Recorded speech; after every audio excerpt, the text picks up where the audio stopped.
사랑하는 성도 여러분, 3월 8일 주일 예배 하나님 앞에 올려드립니다. 오늘부터 주일 예배 드리실 때는요, 앞에 묵도부터 순서지대로 쭉 이렇게 하시고요, 성경 봉독, 그 다음에 설교 시간만 이렇게 동영상을 트시면 되겠습니다. 신앙 가장이 인도해서 묵도, 성시교도, 신앙 고백 쭉 이렇게 해 놓으시기를 바랍니다. 그리고 설교 시간 되면은 그 화면을 틀어서 예배를 드리시기를 바랍니다. 여러분 한 주간도 잘 지내셨는지 궁금합니다. 요즘 시대가 시국이 어수선하고 굉장히 많이 불안한 가운데 있는데 제가 교회에서 열심히 기도하고 있습니다. 힘내시고 오늘도 하나님 말씀 속에서 힘을 얻으시기를 바랍니다. 오늘 본문은 요한복음 12장 12절에서 16절까지입니다. 제가 봉독해 올리겠습니다. 그 이튿날에는 명절에 온 큰 무리가 예수께서 예루살렘으로 오신다는 것을 듣고 종려나무 가지를 가지고 맞으러 나가 외치되 호산나 찬송하리로다. 주의 이름으로 오시는 이 곧 이스라엘의 왕이시여 하더라. 예수는 한 어린 나귀를 보고 타시니 이는 기록된 바 시온 딸아 두려워하지 말라. 보라 너의 왕이 나귀 새끼를 타고 오신다 함과 같더라. 제자들은 처음에 이 일을 깨닫지 못하였다가 예수께서 영광을 얻으신 후에야 이것이 예수께 대하여 기록된 것임과 사람들이 예수께 이같이 한 것임이 생각났더라. 아멘. 요한복음 강의 오늘 29번째 시간 우리 왕이라는 제목으로 같이 말씀을 나누려고 합니다. 여러분 오늘날 이 지구상의 대부분 국가들은 중세 시대의 전제적인 군주 국가를 극복하고 이제 민주적 정치 제도를 수용하고 있습니다. 물론 사우디 왕과 같은 그런 나라 또는 중동 국가의 일부는 아직도 아프리카의 일부 나라도 그렇습니다. 아직도 여전히 왕정을 유지하고 있습니다. 그런가 하면 이 지구상에 적지 않은 나라들은 왕국과 민주주의 국가를 절충하는 정치 제도를 응용함으로 인해서 민주적인 정치 제도를 운영하고 있는데 예를 들어서 일본이나 영국, 태국, 스페인, 노르웨이, 스웨덴 같은 나라들은 형식적으로는 상징적인 왕정을 유지하면서도 실제적으로는 의회를 통한 민주적 정치 체제를 채택하고 있습니다. 아마도 사실상 절대 왕정 국가는 북한이 유일할 것입니다. 그런데 여러분 성경은 그리스도인들이 예수를 구주와 주님으로 영접하는 순간 영원한 제국인 하나님 왕국의 백성이 된다고 이야기를 하고 있습니다. 그리고 그 순간부터 우리는 우리의 유일한 왕이시며 만왕의 왕이신 예수님을 우리 모두는 섬기게 됩니다. 따라서 여러분 그리스도인으로서 하나님을 예배드리고 있는 우리들은 대한민국이라는 민주국가의 시민인 동시에 예수님을 왕으로 모시는 하나님 왕국의 백성이란 이중적 정치성을 가지고 이 땅에 살아가고 있습니다. 그렇다면 여러분, 우리가 예수님을 왕으로 모시고 사는 그 실제적인 삶의 양식은 어떠해야 될까요? 본문은 이 지상의 주의 백성들이 기다리던 왕으로 오신 예수님의 대관식 장면을 보여주고 있습니다.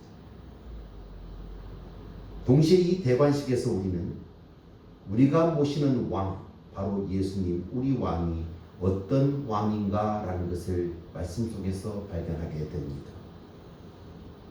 우리가 왕에 대한 이 이해는 바로 왕을 따르는 신하로서 우리의 삶의 정체성과 우리의 양식을 결정하고 있습니다. 여러분 우리의 왕 예수님을 어떻게 생각하십니까? 예수님은 도대체 어떤 왕이십니까? 대관식에서 보여주시는 우리 왕 예수님, 그분은 어떤 분이실까요? 세 가지를 말씀드립니다. 첫째는 예수님은 구원하시는 왕이십니다. 요한복음 12장 내용은 여러 개의 사건들이 기록되어 있습니다. 첫 번째 사건은 나사로의 부활을 축하하는 베다니에서의 축제를 우리에게 보여주고 있습니다. 그리고 이어서 예수님은 예루살렘으로 입성하는 장면하고 연결되어 있습니다. 이 두 번째 사건입니다. 여러분, 예루살렘은 감람산 동쪽에 자리 잡고 있는 베달이라는 마을이 있습니다. 예루살렘 중심에서 약 3km 정도 떨어진 곳입니다. 이곳에 위치하고 있는데 오늘날도 해마다 종료주일이 되게 되면 베달리 마을에 있는 종료주일 기념교회 앞에 수많은 인파들이 모여든다고 합니다. 오후 2시가 되면 수많은 인파들이 거기서 모여서 예루살렘으로 입성하는 축제의 행렬, 지금도 계속되고 있다고 합니다. 2000년 전과 마찬가지로 예루살렘 옛성이 걸어가다가 쭉 보이게 되면 그들은 그때 큰 소리로 같이 외칩니다.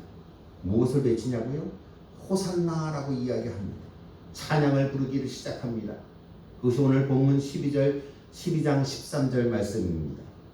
종려나무 가지를 가지고 맞으러 나가 외치되 호산나 찬송하리로다. 주의 이름으로 오시는 이 곧 이스라엘의 왕이시여 하더라.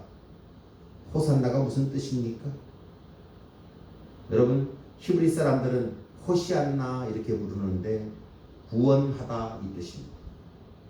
그래서 이것은 지금 내가 기도하오니 하나님이여 우리를 구원하소서라는 그런 내용이 호산나입니다. 하나님 앞에 간절히 호소하는 내용입니다. 이것은 무엇보다 예수님이 구원자로 오셨다는 것을 우리에게 보여주는 것입니다. 여러분, 예수님은 태어날 때부터 그 이름이 구원자입니다. 예수라는 뜻이 구원자라는 뜻입니다. 여러분 잘 아시는 마태복음 1장 21절에 보게 되면 아들을 낳으리니 이름을 예수라 하라. 이는 그가 자기 백성을 그들의 죄에서 구원할 자이시니라. 그렇게 말씀했습니다. 또 누가는 예수님이 이 땅에 오신 소명을 이렇게 이야기합니다. 예수님이 이 땅에 왜 오셨습니까? 오신 목적이 무엇이냐? 누가복음 19장 10절에 인자가 온 것은 잃어버린 자를 찾아 구원하려 함이니라 그랬습니다. 그것이 예수님이 이 땅에 오신 목적입니다. 예수님은 그냥 이 땅에 오신 것이 아니라 우리를 구원시키기 위해서 구원자로 오셨습니다. 그래서 그분은 구원하시는 왕이십니다. 그러므로 우리가 예수님을 왕으로 모시고 산다는 것은 무엇보다 예수님을 통해서 구원을 체험하는 것을 의미합니다. 여러분, 구원의 확신이 있습니까? 이것이 너무나 중요합니다. 이 구원의 확신은 우리가 왕이신 예수님의 제자가 된 지표입니다. 그것이 있어야만 우리가 예수님의 제자라는 것을 나타내는 것입니다. 교회에 나오면서 아직도 구원의 확신이 없다면 그것은 아직도 예수님을 왕으로 만나지 못했기 때문에 그렇습니다. 히브리서 기자는 히브리서 2장 3절에서 이렇게 말씀합니다. 우리가 이같이 큰 구원을 등한히 여기면 어찌 그 보응을 피하리요? 어찌 그 심판을 피하리요? 이 말입니다. 여러분, 우리가 신앙생활 하면서 구원의 문제에 대한 명확한 내 나름대로의 해결이 없다면 여러분, 그것은 비극 중의 비극입니다. 그것은 구원을 주시기 위해서 구원의 왕 오신 예수님을 진정 만나지 못했다는 사실. 여러분, 이것처럼 큰 비극이 없습니다. 우리가 모시고 우리가 섬기고 우리가 오늘도 예배하는 그 예수님은 우리의 구원의 왕이십니다. 이 사실을 여러분 확신하시기를 주의 이름으로 축복합니다. 자, 우리의 왕이신 예수님이 어떤 왕이십니까? 둘째는 그분은 겸손하신 왕이십니다.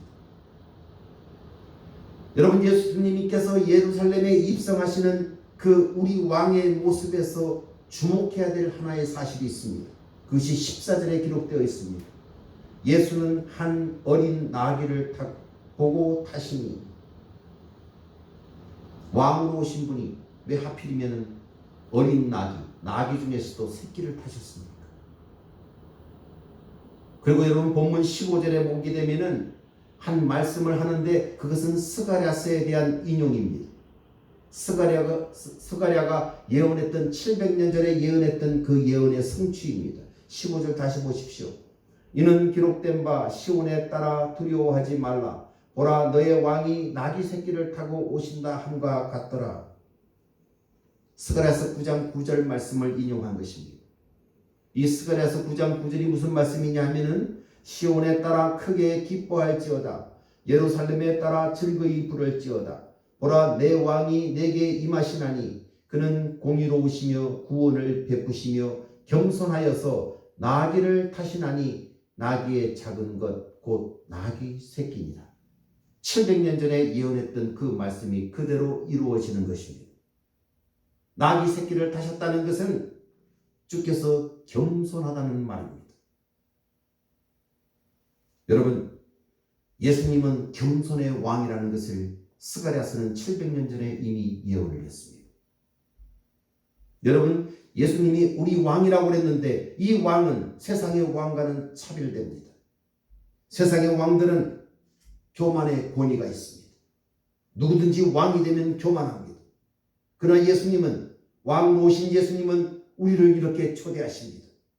마태복음 11장 28절에 수고하고 무거운 짐진 자들아 다 내게로 오라 내가 너희를 쉬게 하리라. 여러분 만일 예수님께서 예루살렘에 입성하실 때 백마를 타고 만약에 들어오셨다면 우리 민중들이 어떻게 그분을 만날 수가 있겠습니까? 요즘 말로 하면은 흙수저들이 어떻게 그 주님 앞에 가까이 갈 수가 있겠습니까? 나귀 새끼를 타고 오신 그 예수님의 모습을 보고 가장 좋아했던 사람이 누구겠습니까? 아마도 예루살렘에 있었던 어린아이들일 것입니다. 이분이 초대합니다. 그리고 마태복음 11장 29절에 이렇게 말합니다. 나는 마음이 온유하고 겸손하니 나의 멍에를 메고 내게 배우라. 그리하면 너의 마음이 쉼을 얻으리니. 여러분, 우리가 만난 예수님, 우리가 따르는 예수님, 우리가 섬기는 예수님, 곧 왕이신 하나님은 겸손한 왕이십니다. 그 누구도 예수님을 두려워할 필요가 없습니다. 남녀노소, 신분의 계급 차이를 다 무시하고 누구든지 그 주님 앞에 나오면 주님은 만나주십니다. 그분은 겸손하셔서 자신의 허리를 굽히고 우리의 눈높이에 맞춰서 우리를 영접해 주시는 겸손한 왕이십니다. 여러분 그분을 만나셨습니까? 그분을 따르고 있습니까? 내가 그분을 따르고 그분을 만났다면 우리도 허리를 굽히고 우리의 이웃들을 만나야 되지 않겠습니까? 우리 왕이 그렇게 하셨다면 우리도 그렇게 못할 이유가 하나도 없습니다. 자, 왕으로 오신 예수님 어떤 왕이십니까? 둘째는 겸손하신 왕이라고 했습니다. 자, 세 번째, 왕으로 오신 예수님 어떤 왕이십니까? 그분은 평화의 왕이십니다. 여러분 구약 성경에서 우리가 주목해야 될 나귀의 또 하나의 특징이 있다면 그것은 평화입니다. 그것은 군마와 비교할 수 없는 작은 나귀 새끼를 탄 그 모습, 어쩐지 평화스러운 모습 아닙니까? 여러분 사사기에 보게 되면 사사기 10장 14절에 이렇게 말합니다. 그에게 아들 30명이 있어 어린 나귀 30을 탔고 성읍 30을 가졌는데 그 성읍들은 길르앗 땅에 있고 오늘까지 하봇 야일이라 부르더라. 사사기에는 여러 사사들이 나오지요. 그 중에 하나가 야일이라는 사사입니다. 그 아들에게는 아들이 30이 있었는데 전부 다 말을 탄 것이 아니라 나귀 새끼를 탔다. 이렇게 기록합니다. 그것은 야일의 통치 시대가 평화의 시대인 것을 우리에게 알려주고자 했던 것입니다. 자, 본문 15절에서 나귀 새끼를 타고 입성하시는 그 스가랴 선지자의 예언의 성취를 강조하면서 그러면서 주신 하나의 귀한 말씀이 무엇인지를 한번 보십시다. 다시 한번 잘 보세요. 15절.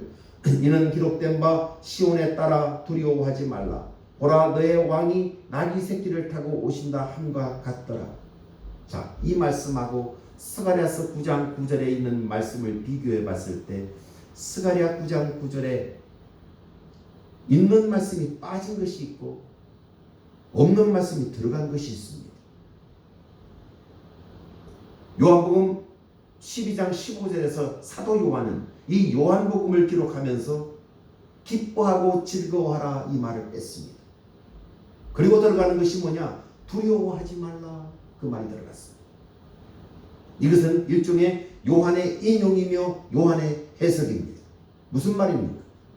우리 왕을 두려워할 필요가 없다는 것입니다. 어느 누구도 두려워할 필요가 없다는 것입니다. 고대 왕을 쳐다보는 신하들은 언제나 두려움과 공포에 떨었습니다.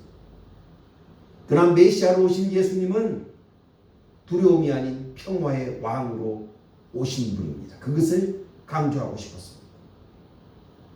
여러분, 예수를 믿는 사람들에게 예수님이 가장 주고 싶어하는 것이 뭐냐? 그것은 평화입니다. 여러분 잘 아시는 요한복음 14장 27절 말씀을 보게 되면 이렇게 기록되어 있죠.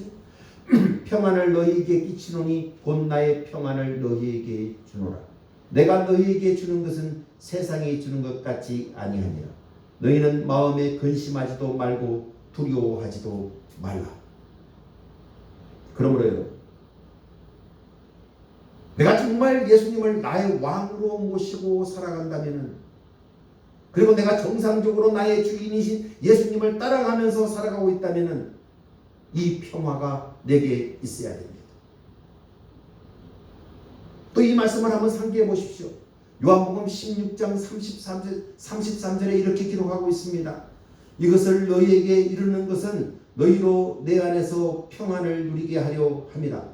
세상에서는 너희가 환난을 당하나 담대하라. 내가 세상을 이기었노라. 여러분, 이 세상 살아가면서 마음의 근심과 환경이 주는 환난 얼마나 많습니까? 피할 수가 없습니다. 우리는 그 속에서 오늘도 내일도 살아갑니다. 우리 안에서부터 밖에서부터 이 근심과 환난을 지속적으로 우리는 직면하면서 살아갈 것입니다. 그런데 예수 믿는 사람들은 그럼에도 불구하고 내 안에서 떠나지 않는 평화가 있습니다. 사람들이 두려워합니다. 이 코로나 때문에 두려워합니다. 5천 명이 넘는 사람이 감염이 되었고 계속해서 그 숫자는 몇백 명씩 늘어가고 있습니다. 내가 혹시 걸리지는 않을까 얼마나 두려워하고 있습니다. 마스크를 사고 싶어도 살 수가 없는 시대, 우리는 그 시대 속에서 살아갑니다. 그러나 예수를 믿는 우리는 그 불안한 상황 속에서도 내 저 속 깊은 곳에서 넘쳐나는 평화, 내 속에 있는 평화가 있다는 것입니다. 그 평화가 나를 지켜주고 있다는 것입니다. 그것은 알렉산더 대왕도, 로마의 황제도, 나폴레옹도, 우리나라 문재인 대통령도 줄 수 없는 평화입니다. 예수님만이 줄 수 있는 평화입니다. 이 평화를 주신 주님께 찬양하시길 바랍니다. 여러분, 이 종료주일의 사건은 너무나 중요해서 사복음서에 모두 다 기록되어 있습니다. 그런데 복음서마다 강조점이 다릅니다. 예수님의 인성을 가장 많이 강조했던 누가는, 여러분 누가복음 19장에서 감람산 내리막길에서 이렇게 쭉 내려오면서 예루살렘 성이 보이게 되면 그 속에서 모든 군중들이 찬양하는 그 찬양의 가사를 하나 더 집어넣습니다. 누가복음 19장 38절에 보게 되면 이렇게 말합니다. 다른 복음서에서는 없습니다. 이르되 찬송하리로다 주의 이름으로 오시는 왕이여, 하늘에는 평화요 가장 높은 곳에는 영광이로다. 자, 그리고 이어서 예루살렘 성을 바라보시면서 예수님께서 눈물을 흘리십니다. 누가복음 19장 41절을 보게 되면 가까이 오사 성을 보고 우시며 그랬습니다. 왜 우셨을까요? 그 이유를 42절에 말씀하고 있습니다. 42절 누가복음 19장 42절 제가 읽을게요. 이르시되 너도 오늘 평화에 관한 일을 알았더라면 좋을 뻔하였거니와 지금 내 눈에 숨겨졌도다. 여기에 너라는 것은 예루살렘 성을 이야기합니다. 예루살렘 성이 평화 대신 앞으로 전쟁에 휩싸일 것을 알고 우셨습니다. 실제로 로마의 디도 장군에 의해서 예루살렘은 AD 70년에 완전히 파괴됩니다. 초토화가 됩니다. 그리고 유대인 남자들은 로마, 이집트로 다 끌려갑니다. 노예로 끌려갑니다. 그때서부터 디아스포라가 생겼습니다. 흩어진 나그네들. 눈물의 역사가 시작됩니다. 여러분, 이것은 평화의 왕을 거절한 대가입니다. 어느 시대나 진정한 평화의 시작은 평화의 왕을 영접하는 순간부터 시작됩니다. 평화를 원하십니까? 이 평화의 왕을 마음속에 영접하십시오. 물론 남북 간에 이러한 여러 가지 어려운 상황들 어떻게 해결해야 될까요? 대통령으로서 평화의 조종자 역할을 해야만 됩니다. 그러나 여러분, 우리가 평화의 왕을 모신 그리스도인이라면 우리가 먼저 해야 될 일이 있습니다. 가장 중요한 것이 뭐냐? 남북한 모든 곳에서 이 평화의 왕이신 예수님을 영접하고 그분에게 기도하고 그분을 찬양하고 그분을 예배하는 이 땅이 되기를 위해서 우리가 기도하는 것이 가장 중요합니다. 그 일을 하십시오. 그것이 진정한 평화가 이 땅에 오는 것입니다. 그때야 비로소 진정한 온전한 평화가 이 땅에 올 것입니다. 그러므로 무엇보다 중요한 것은 우리 민족의 숙제인 민족 복음화 아니겠습니까? 남한의 복음화, 북한의 복음화, 이것을 위해서 기도해야 됩니다.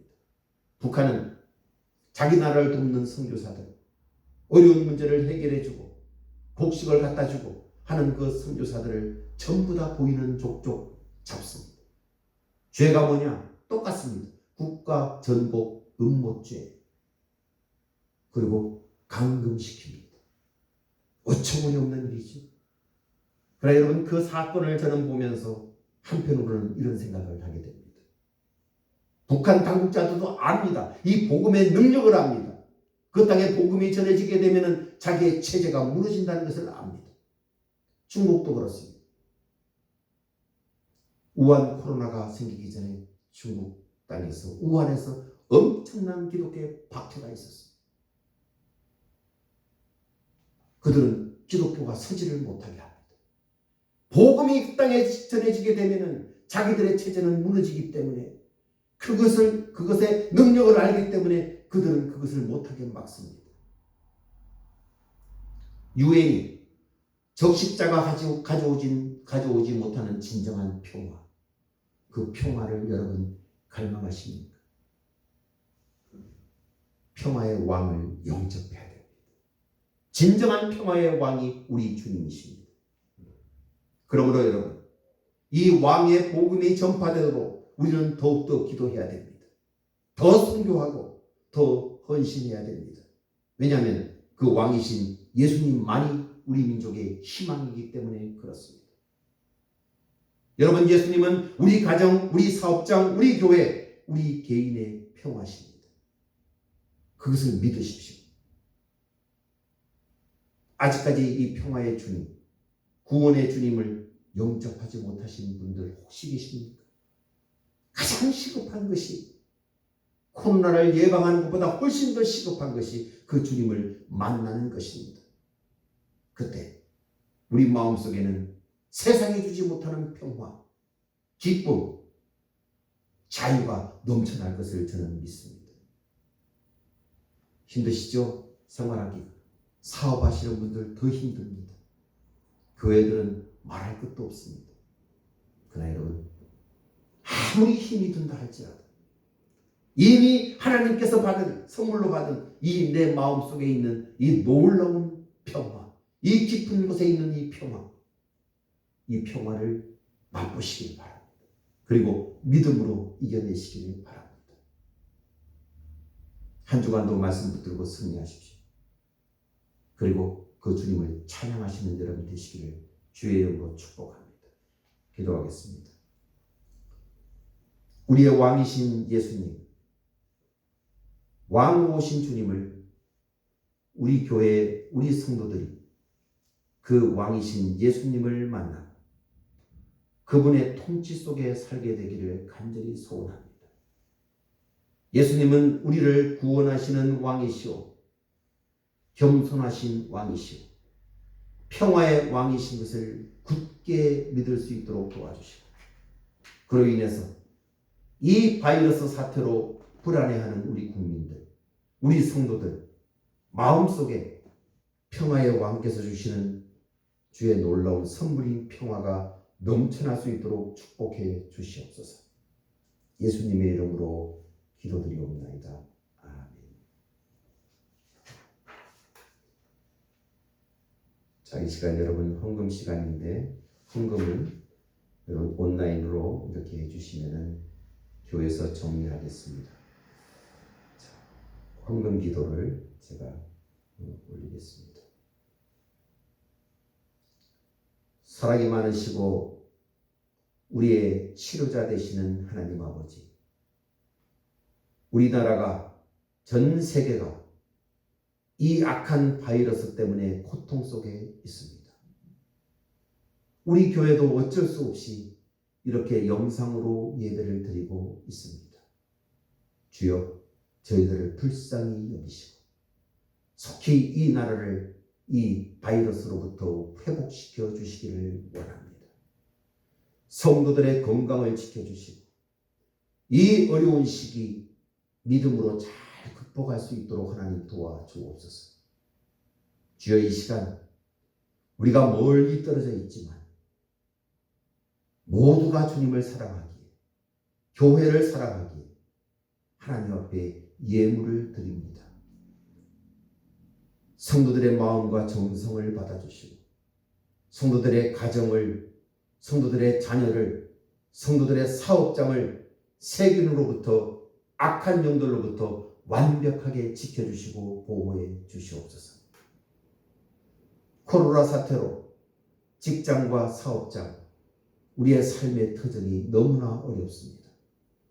그 어려움 속에서도 주님 때문에 기뻐하게 하시고 주님 때문에 이 땅에서 사명을 느끼게 하시고 위기를 믿음으로 극복해서 세상에서 하나님 살아계심을 믿지 않은 사람들이 눈으로 보게 할 수 있도록 축복해 주옵소서. 어려울 때 더욱 이웃들을 돌아보는 마음을 주시기를 원합니다. 주님, 생일을 맞이한 강초희 자매, 신은선 자매 축복하시며 하나님의 크신 위로와 축복을 경험하게 도와주옵소서. 중국에 있는 우리 김현수 장로, 박근범 집사, 권혜림 집사, 사무엘을 특별히 보호하여 주시기를 원합니다. 우리 성도들 한 주간도 말씀 붙들고 승리하는 우리 성도들 되게 하여 주시옵소서. 예수님의 이름으로 축복하며 기도하옵나이다. 아멘. 광고 말씀드립니다. 잘 들으십시오. 신종 코로나로 인해서 우리 교회가 영상으로 예배를 매주 드리고 있습니다. 비록 서로 얼굴을 보지 못하고 이렇게 예배를 드리지만 여러분 정말로 예배를 가장 소중하게 여겨주시기를 바랍니다. 11시에 가족들과 함께 모여서 꼭 예배를 드리시고요. 음성 파일로도 보내드릴 거니까 여러분 운전하시면서도 들으시기를 바랍니다. 자, 다음 주 3월 15일은 우리 교회 창립 15주년 기념 예배입니다. 예배를 같이 모여서 드리지 못하는 것을 안타깝게 생각합니다. 근데 마음속으로 축복해 주십시오. 그리고 더욱더 사랑하는 교회, 우리 교회를 사랑해 주시고 기쁜 마음으로 창립 15주년 감사 예배를 영상으로 드리시기를 바랍니다. 준비하신 예물 교회 계좌로 적어서 봉헌해 주시기를 바랍니다. 성경 퀴즈대에 열심히 준비해 주셨으면 감사하겠습니다. 여러분 한 주간도 이겨내시고요. 힘들 때 주 앞에 기도하면서 이 어려운 시기 같이 극복해 나가십시다. 한 주간도 화이팅 하십시오. 축도로 예배 마치도록 하겠습니다. 이제는 우리 주 예수 그리스도의 은혜와 하나님 아버지의 무한하신 사랑하심과 성령님의 위로하심과 교통하심의 역사, 악한 바이러스 때문에 고난 가운데 있는 우리 성도들 간절히 원하오니 한 사람 한 사람 지켜주시고 이 땅에서 환난을 당하나 그러나 주께서 세상을 이기셨다는 그 말씀 붙들기를 마음속에 소원하라. 우리 사랑하는 교회 모든 지체들, 저들의 가정 위에, 사업장 위에, 직장 위에, 중국에 있는 장로님과 우리 박 집사님 가정 위에, 멀리 출타 중인 자녀들 위에, 군에 있는 청년 위에 이제부터 영원토록 함께 하시기를 우리 주 예수 그리스도의 이름으로 축원하며 기도하옵나이다. 아멘.